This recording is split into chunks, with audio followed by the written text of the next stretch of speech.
ఇంకోటి మంచి పాట మీకోసం సుధాకర్ తమ్ముడి నోట. తమ్ముడు అన్న, ఈ పాట రాసింది ఎవరో తెలియదు, కాదు అంటే నేను విని నేర్చుకోవడం జరిగింది. విని నేర్చుకున్న పాట. అవునన్నా. ఓకే.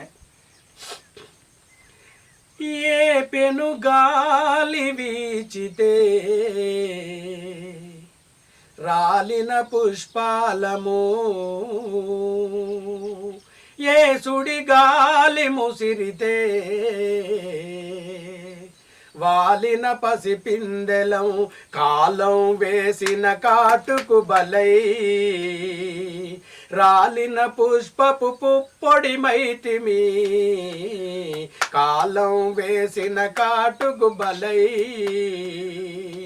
రాలిన పుష్పపు పుప్పొడి మైతిమి. కడుపులోన ఉండి ఉండలేనంటే భూమి మీదకిడ్చి కసిరి విసిరి వేస్తే, కామముతో కళ్ళు మూసి కామ క్రీడలాడితే, కామముతో కళ్ళు మూసి కామ క్రీడలాడితే, నీ పాపముకై నేను రూపు దాల్చితిని అమ్మా, ప్రాణమిడువనా అమ్మా.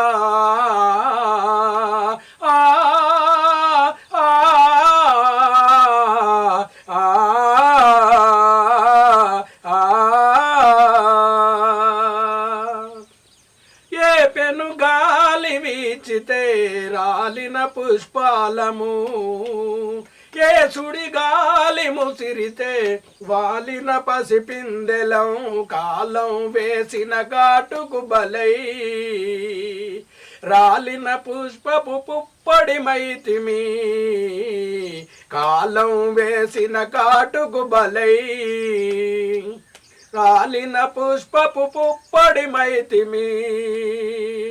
అమ్మా అమ్మా అంటూ ఆకలని విలపిస్తూ అగుపిల్చిన ఆడదాన్ని యాచించిరి యోచించిరి. అమ్మా అమ్మా అంటూ ఆకలని విలపిస్తూ అగుపిల్చిన ఆడదాన్ని యాచించి యోచించిరి. అమ్మ ప్రేమ కరువై అనాథగా జీవిస్తూ, అమ్మ ప్రేమ కరువై అనాథగా జీవిస్తూ, నీ గుండె గుడిలో నా పూజారి నైతిని అమ్మా, అమ్మా అమ్మా. ఏ పెను గాలి వీచితే రాలిన పుష్పాలము, ఏ సుడి గాలి ముసిరితే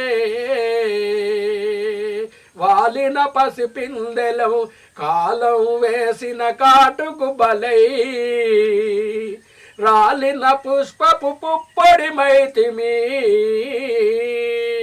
ఓకే అండి, థ్యాంక్ యూ. మంచి పాట, మంచి రాగంతో పాడినటువంటి పాట. దీంట్లో ఉన్నటువంటి అర్థం ఏంటిది?